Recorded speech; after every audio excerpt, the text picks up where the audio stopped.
Hello students, હું છું હિરેન રાજગુરુ અને આજે આપણે જોવાનું છે બીકોમ સેમ 1નું ફાઇનાન્શિયલ એકાઉન્ટિંગ 1. એમાં આજે આપણે યુનિટ નંબર જે છે એ 5મું જોઈ રહ્યા છીએ, જેનું નામ છે સંયુક્ત સાહસ એટલે કે રાસના હિસાબો. આજે આપણે એમાં સૌરાષ્ટ્ર યુનિવર્સિટીમાં પૂછાયેલો 2025માં બીજો દાખલો જે છે એ જોવાનો છે. શું કહેવા માગે છે તો કે સુરેન્દ્રનગરથી આશિતા ખારી સિંગ ખરીદીને સંયુક્ત સાહસમાં વેચાણ કરવા પ્રસૂનને મુંબઈ મોકલે છે. નફા નુકસાનમાં સરખો હિસ્સો છે. તારીખ 1/12/2023ના રોજ આશિતા ₹50,000ની ખારી સિંગ ખરીદીને મુંબઈ મોકલે છે. તેના પર નૂર અને અન્ય ખર્ચ ₹5,000 કરે છે. તે પ્રસૂન પર ₹40,000ની હુંડી લખે છે. પ્રસૂન તેનો સ્વીકાર કરે છે. આશિતા તેને ₹39,000માં વટાવે છે. તારીખ 31/12/2023ના રોજ પ્રસૂન અશિતાને જાણ કરે છે કે તેણે ₹6,000નો ખર્ચ કર્યો છે અને તે બધી જ ખારી સિંગ ₹90,000માં વેચેલ છે. પ્રસૂન અશિતાને બાકીની રકમ ચૂકવી આપે છે. દરેકના ચોપડામાં સંયુક્ત સાહસ ખાતું અને અન્ય ભાગીદારનું ખાતું તૈયાર કરો. બરાબર છે. હવે આપણને એમ કીધું છે કે ભાઈ દરેકના ચોપડામાં આપણે સંયુક્ત સાહસ એટલે કે રાસનું ખાતું અને અન્ય ભાગીદારનું ખાતું એટલે કે અશિતાના ચોપડામાં રાસનું ખાતું, બરાબર, અને અન્ય ભાગીદાર છે પ્રસૂનનું ખાતું, અને પ્રસૂનના ચોપડામાં સંયુક્ત સાહસ રાસનું ખાતું અને ભાગીદાર અશિતાનું ખાતું. બરાબર છે. તો આ વસ્તુ આપણે કરવાની છે.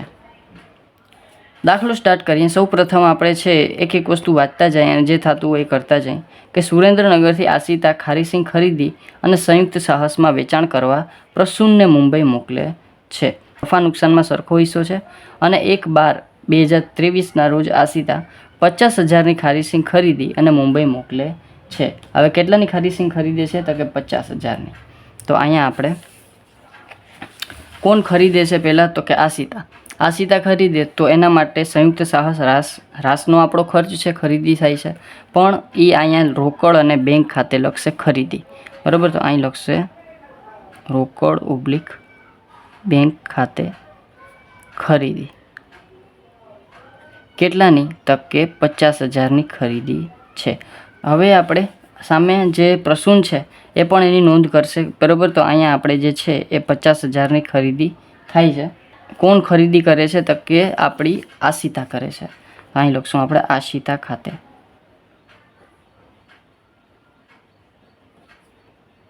બરાબર. તો અહીંયા આપણે ખરીદી, બરાબર, કેટલાની તો કે 50,000ની, અને આશિતાના ખાતામાં, બરાબર, ભાગીદાર આશિતાનું ખાતું તૈયાર કરે છે. બરાબર. તો અહીંયા આપણે લખશું શું તો કે રાસ ખાતે ખરીદી 50,000. બરાબર. આશિતાના ખાતામાં એ લખશે રાસ ખાતે ખરીદી 50,000ની. પછી આશિતાએ ખારી સિંગ ખરીદીને મુંબઈ મોકલી દીધી. બરાબર. આની ખરીદી કરી, રાસ ખાતાનો ખર્ચ છે એટલે બંનેમાં ખર્ચ તરીકે. બરાબર. પણ આશિતા શું લખશે? રોકડ બેંક ખાતે. બરાબર. અને આ જે પ્રસૂન છે એ શું લખશે તો કે ખરીદી કોણ કરે છે તો કે આશિતા. તો આશિતા ખાતે લખશે અને આશિતાના ખાતામાં 50,000 જમા કરશે. બરાબર છે. ચાલો. તેના પર નૂર અને અન્ય ખર્ચ 5,000 કરે છે. હવે આશિતા જ પાછો ખર્ચ કરે છે. તો પહેલાં આશિતાના ચોપડામાં નોંધ કરી નાખીએ.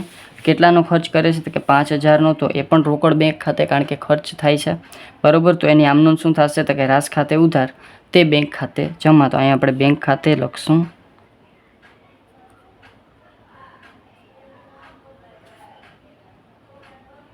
કેટલાનો ખર્ચ થાય છે તો કે 5,000નો ખર્ચ થાય છે. તો 5,000 ખર્ચના આપણે લખી નાખશું. અને આશિતાના ચોપડામાં એ સિવાય કોઈ નોંધ નહીં થાય. પછી પ્રસૂનના ચોપડામાં શું નોંધ થશે તો કે સંયુક્ત રાસનો ખર્ચ છે એટલે ખર્ચ ઉધાર થશે, પણ એ શું લખશે? આશિતા ખાતે. બરાબર. તો એ આવશે ખર્ચ 5,000 અને આશિતાના ખાતામાં પણ એ જમા કરશે અહીંયા રાસ ખાતે ખર્ચ. કેટલો તો કે 5,000. બરાબર. શું કરશે? આશિતાના ખાતામાં 5,000 જમા કરશે. પછી છે તે પ્રસૂન પર 40,000ની હુંડી લખે છે. હવે પ્રસૂન પર કોણ લખે છે? આશિતા. તો પહેલાં આશિતાના ચોપડામાં આપણે છે એ હુંડી લખે છે એટલે પ્રસૂનને જવા દેશે, એટલે પ્રસૂન ખાતે એ શું કરશે? જમા. અને આ લેણી હુંડી કહેશે, બરાબર. પ્રસૂન લખે, આશિતા લખે છે, બરાબર. આશિતા લખે છે એટલે એના માટે થશે લેણી હુંડી. તો અહીંયા આપણે લખશું લેણી હુંડી, બરાબર. પણ કોના ખાતે? પ્રસૂન ખાતે. આશિતાના ચોપડામાં પ્રસૂનને મોકલે છે એટલે લેણી હુંડી ખાતે, બરાબર. તો આ કેટલા થશે? તો કે કેટલાની લેણી હુંડી છે? તો કે 40,000ની છે. તો લેણી હુંડી ખાતે 40,000. અને પ્રસૂન એની શું નોંધ કરશે? તો કે એના માટે શું થશે? દેવી હુંડી. એના માટે શું થશે? દેવી હુંડી. તો અહીંયા લખશું દેવી હુંડી ખાતે. અને એ શું છે? તો કે એડવાન્સ છે, ખર્ચ માટે, બરાબર. કેટલાની? તો કે 40,000ની, બરાબર.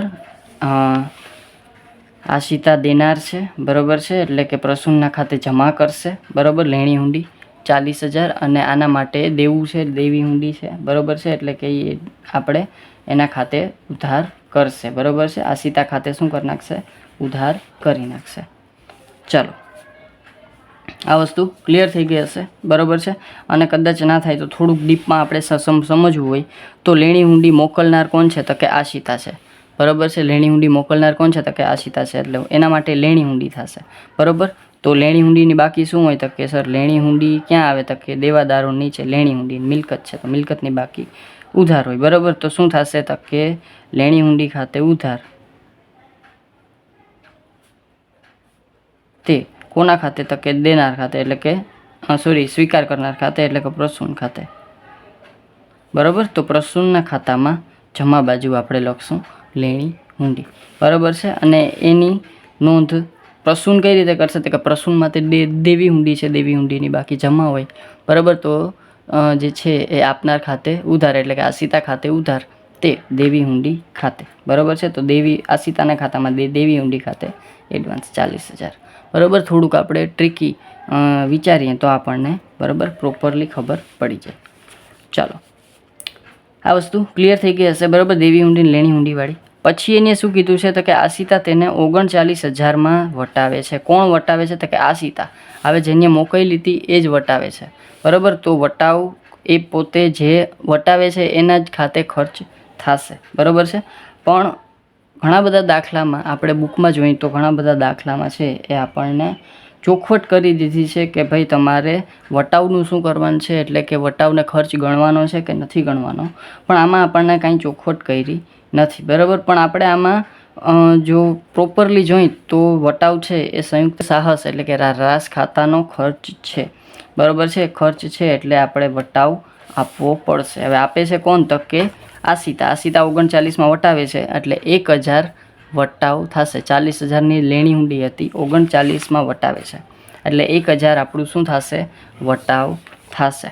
તો અહીંયા આપણે જે છે એ શું લખશું? તો કે લેણી હુંડી ખાતે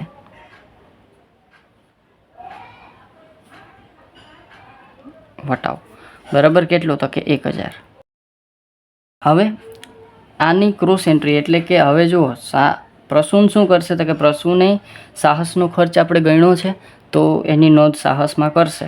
તો અહીંયા એ લખશે શું? તો કે આશિતા ખાતે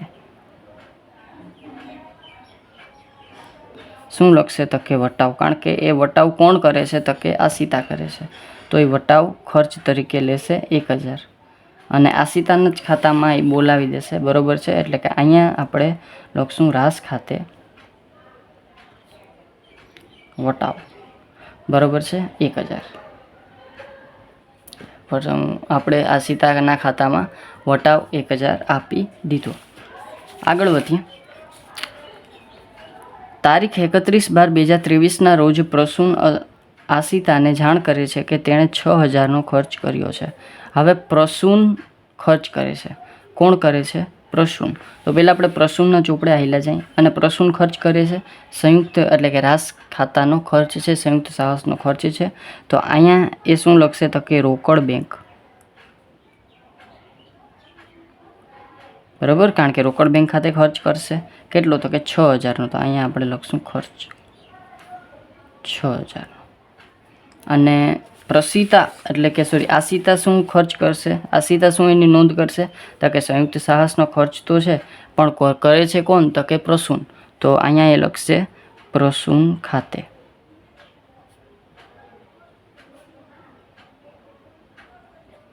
6,000 અને એની ક્રોસ એન્ટ્રી પ્રસૂનના ખાતામાં અહીં લખશે રાસ ખાતે ખર્ચ કેટલો તો કે 6,000 બરાબર છે. ચાલો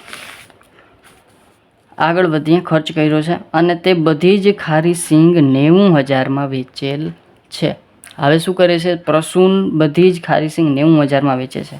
વેચાણ થાય છે સંયુક્ત સાહસ એટલે કે આપણા રાસની આવક છે. બરાબર છે. તો પહેલાં આપણે પ્રસૂન વેચે છે એટલે પ્રસૂનના ખાતામાં નોંધ કરી લઈ. તો અહીંયા અહીં લખશે રોકડ બેંક ખાતે શું થશે?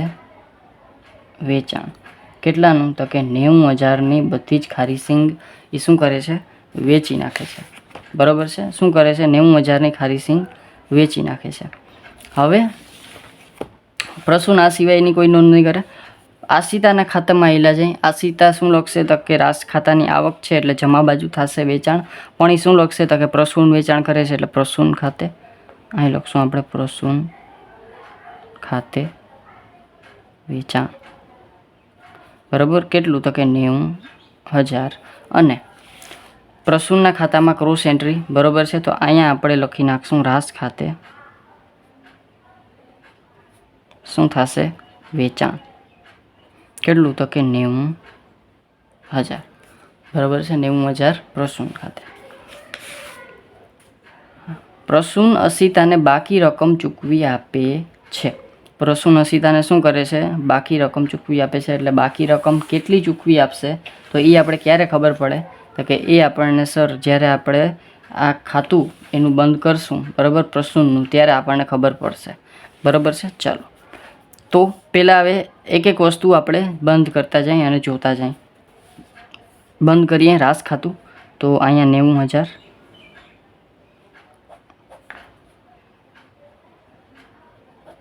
રાસ ખાતું કોઈ પણ એક જ તમારે બંધ કરવાનું થશે. બરાબર છે. તો 90,000માંથી આપણે 50,000 5,000 1,000 6,000 એટલે કે 62,000 માઇનસ 90,000 એ આવશે 28,000. તો અહીંયા આપણે 28,000 આ આવશે નફો. બરાબર અને એ આપણે સરખે હિસ્સે બંને વેચે છે. બરાબર છે. તો ભાગ્યા 2 તો 14,000 બંનેના મૂડી જે છે એ ખાતે જશે. બરાબર તો અહીંયા આપણે પ્રસૂન ખાતે પહેલાં આશિતા ખાતે લખી નાખીએ 14,000 અને પ્રસૂન ખાતે 14,000 બરાબર છે. તો આશિતાના ચોપડા છે એટલે અહીંયા આપણે આશિતા ખાતે નહીં લખીએ પણ ત્યાં આશિતા લખશે નફા નુકસાન ખાતે. બરાબર છે. અહીંયા ચોપડા કેના છે? આશિતાના છે એટલે એ શું લખશે? નફા નુકસાન ખાતે. બરાબર છે. નફા નુકસાન ખાતે અને પ્રસૂન ખાતે જે આપે છે એ. તો અહીં પ્રસૂનના ખાતામાં આપણે લખી નાખશું રાસ ખાતે નફો કેટલો છે તો કે 14,000. એ જ વસ્તુ અહીંયા કરી નાખશું. બરાબર અહીંયા પણ 90,000 ટોટલ થાય છે.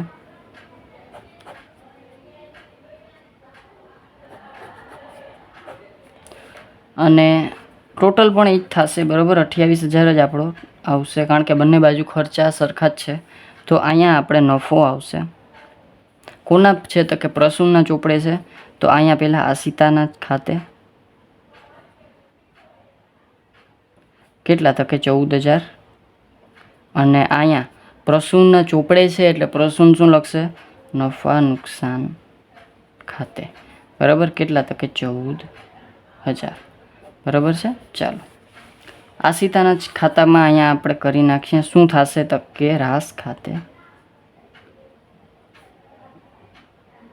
નફો કેટલો થશે તો કે 14,000 બરાબર કેટલો તો કે આશિતાનો કેટલો છે? 14,000 ટોટલ કરી અને પહેલાં આપણે કોણ મોકલે છે રોકડ પહેલાં તો એ પ્રશ્નનો હલ કરી લઈએ એટલે આપણને ખબર પડે કે આપણે કયું ખાતું બંધ કરવું છે. તો કે પ્રસૂન છે આશિતાને રકમ મોકલે છે. બરાબર એટલે કે પહેલાં આપણે પ્રસૂનના ચોપડા બંધ કરવા પડશે. બરાબર છે. તો 50,000 5,000 1000 અને 14000, તો ટોટલ થશે 70000.